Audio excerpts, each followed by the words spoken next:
This is GB Camper Conversion's latest video on a van conversion on a Nissan Elgrand. It's the E52 version. So it's something a little bit different to what we normally do as in regards to the van and the setup that we've been asked to do inside as well.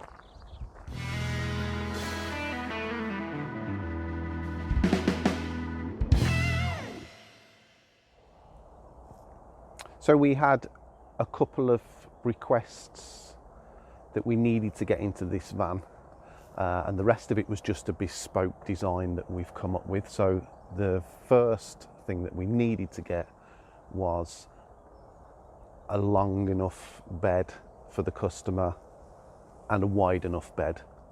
So it's just over 1 metre wide and it's almost 6 foot long. Now we do have an infill that we can add to make it just over 6 foot if the customer wishes. That was the first request. So we've got the seating. Again, they've upgraded the seating to have the patterns in it with the bullnose foam, so it's rounded at the front. It's got the stitched in scrim so you can see the pattern, you can feel the pattern. You know, it just sets it off really nicely, rather than just a plain seat, which does convert into the bed, and I'll show you how that works. Now the second thing that was important in this was a toilet compartment as well. So in this small box that we have just at the front of the seating is where the smallest toilet, smallest porta potty, the 335 that we can get, that's where that lives.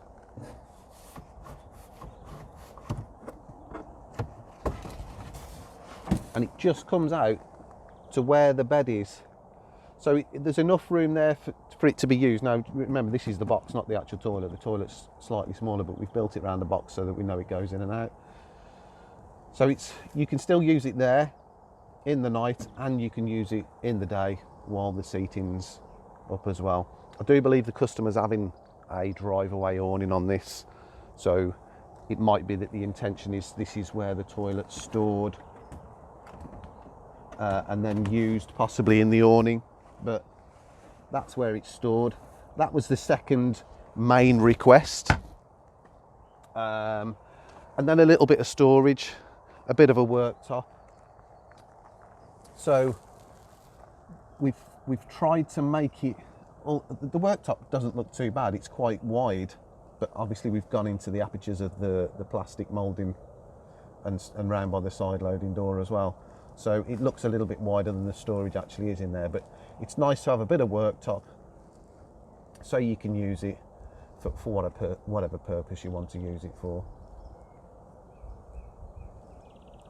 They had both electrical packages, so they had the 12-volt leisure battery. Now this is an import, but it's got the push button start. So we've decided to fit the DC to DC battery charger. Just from our point of view, it's probably safer bet to fit that, having the push button. I know it's a slightly older vehicle, but to be on the safe side, we've gone for DC to DC charger, and that works absolutely fine. Like I say, we've got the leisure battery, we've got the twin USB sockets, so there's a set in there, and then towards the back as well we have another set. Now coming back to the front, we've got a 12-volt power socket, so these are going to run off your leisure battery without your hookup, same as your USBs are going to run off your leisure battery. Then at the back we've got our switch for our strip light switch. Again, it was just a small request for the customer on the night time. If they're going to bed, they can just flick the switch on and off. That light does run the whole length, so when it's down as a bed you get the full lit up area, but obviously when you're seated it's just blocked off by that cushion. And then still at the back, you've got another set of USBs. So we always fit the twins. It's 2.1 and a 1 amp. And then the battery test gauge that we fit, just so that you know how healthy your leisure battery is. 2 yellows, that's absolutely fine. I would only expect it to be on green when it's being charged. And that's either when the engine's running down to the DC to DC charger, or they've got the 240 mains plugged in. So like I say, it's got the 240 mains as well. So we've got a 240 mains socket at the front. So you can plug in your mains equipment and use this bit of as a work surface if you like. The same with the 12 volt power sockets. And then there's a 240 socket at the back as well. Again, if you sat here, you can use it, or you can put something on the top of this worktop to use it as well. So the mains inlet, I couldn't put one on the side of the vehicle like we normally do. We put a flush one on the side. This side is where the aircon or the power unit is behind this panel, so I couldn't get one here. This side is where the fuel filler is. Now it is a petrol, so I didn't want to put a mains inlet socket right next to the fuel cap. Being petrol, obviously, any kind of spark, just to be on the safe side. So what I've done, I've mounted it underneath. It's on a surface mounted one just underneath. It's got the cap, just pull off, clip your mains on. It's absolutely fine, it's not low. So the main, again, it was keeping some of the parcel shelf, and it's just used for a bit of storage. So we've managed to keep that where it is. That's the extra cushion for the bed system, which, like I say, I will show you. And then just underneath that is where we've put the electrics. So we've got the leisure battery, we've got the DC to DC charger, we've got the mains transformer charger, and then we've got the mains consumer unit, RCD protected, double pole breaker in it.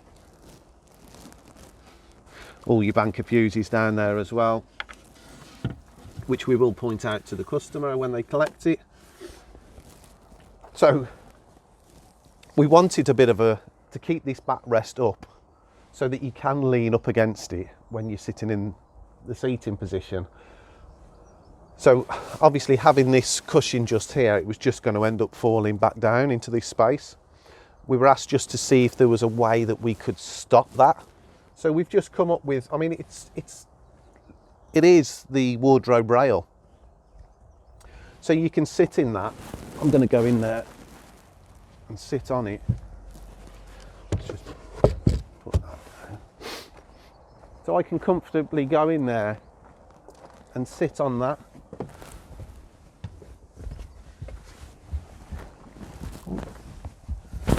And just lean up against the backrest. It's quite, as long as you don't have a party on the back of here, it's absolutely fine.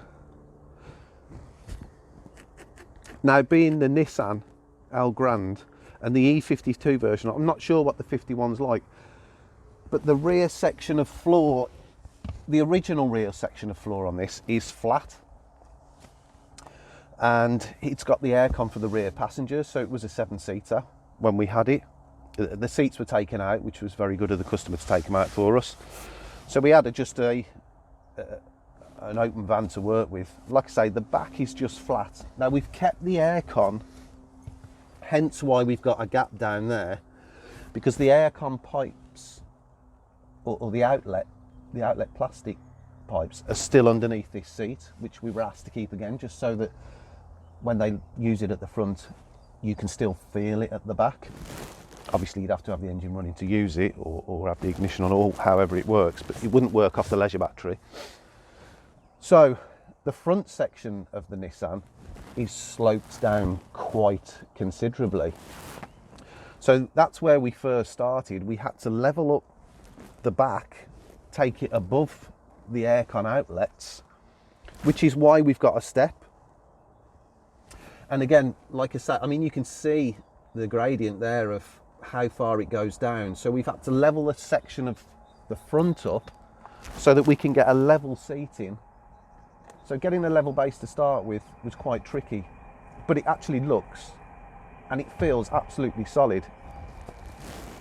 And it's really worked out really well. I'm really pleased with how it has. The driver set the position, which they completely understand that the one seat can't be moved back and forth now. He set it to his driving position. So they know that, which is absolutely fine. You can still get the rake on this one up and down, which is all they wanted to do. So yeah, getting it nice and level to start with was the main thing. And then of course we can start building the furniture, we can start making the beds.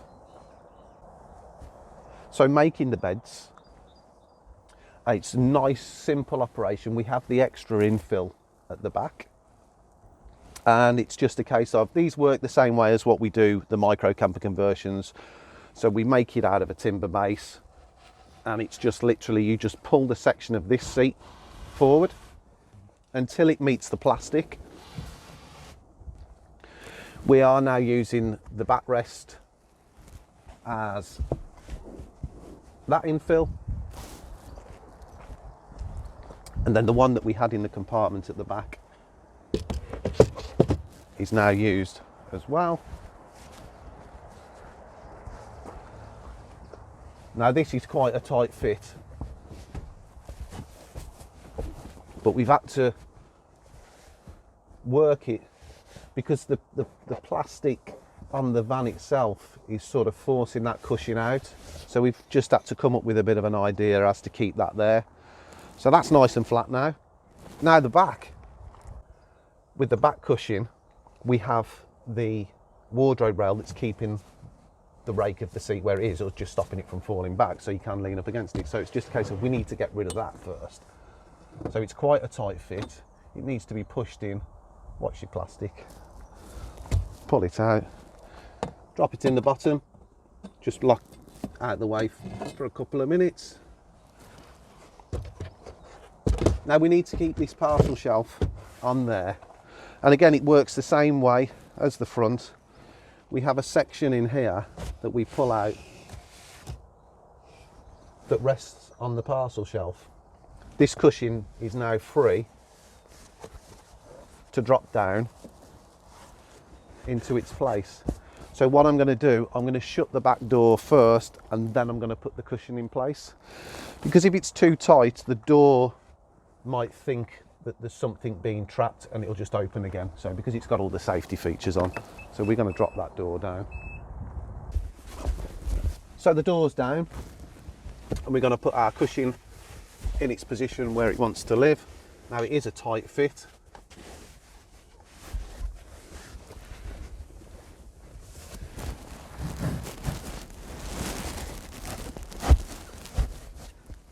But the tighter the better, because then it's not going to move about while you're sleeping.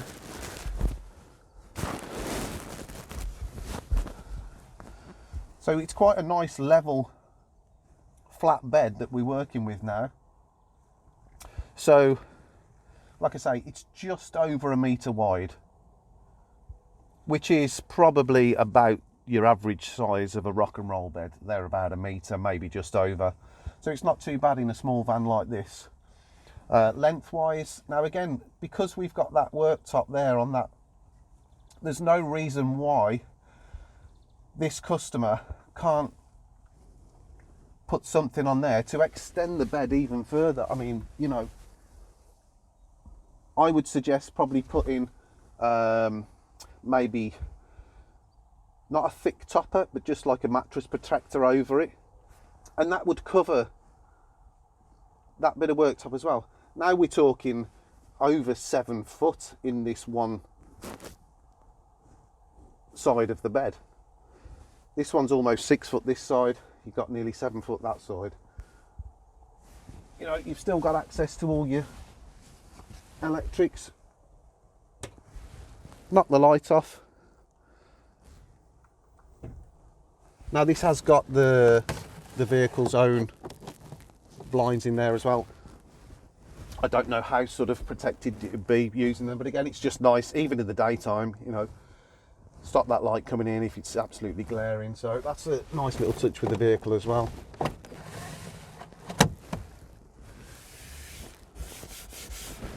So I'll put the bed back where it is, and then I'll show you the storage compartment. So it just works, everything works the same in reverse. We're taking that infill out. I'm going to go and pop it in the back.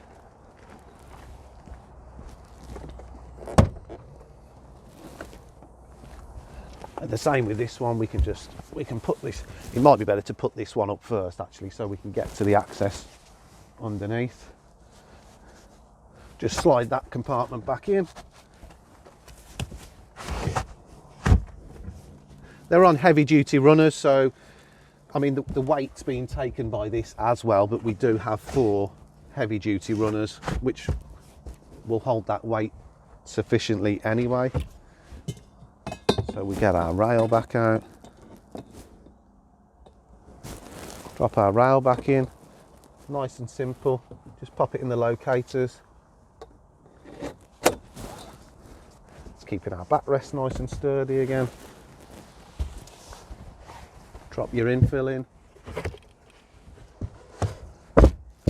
Parcel shelf done. You know, it doesn't take long. Obviously with a smaller van you have to compromise on certain things. Again, 4 decent sized runners on there, just locks back in place. We're back in the seating position in a matter of minutes. So coming round to the only storage compartment that we've got apart from the toilet compartment, obviously it's quite a narrow unit that we've put in there, and it was mainly for worktop and to make sure that all the electrics are in there rather than putting them on the worktop. You know, we need somewhere to house sockets, and that was probably the point of it as well. So we've come up with the storage unit, albeit on the outside you've got to open the door to actually get in there, but it's a decent size storage compartment. It's the full width of that box that you can see. So, you know, we've got the full width here, we've got the full depth. You can get plenty of stuff in there. But like I say, this customer, I believe is having the drive away awning. So that's where you can throw up most of your stuff that you're going to take with you. So just something different. Again, you know, if it's doable, we can normally do it. This is a customer's, we sat down and we talked about the design of this particular one, wanting an L-shaped seating, wanting the toilet compartment.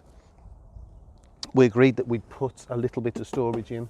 We'd put a worktop this side rather than it just being a van that had a bed in it with a toilet compartment. For the sake of losing whatever the width of that is up there, it's about 170 to 200 mil. You know, we lost that on the width of the bed, but it's not that inconvenient to have, you know, a metre wide bed is still pretty good. But we've gained, I think, a lot more in the way of having that worktop there, somewhere to house the electrics, to put the light bar that we've put in as well. So yeah, it really, really works well. And it's just something different. Like I say, Nissan Elgrand. We might see a few more of these now. This one's going to go out there. People, you know, they're obviously going to show it to their friends and family that are interested in seeing it.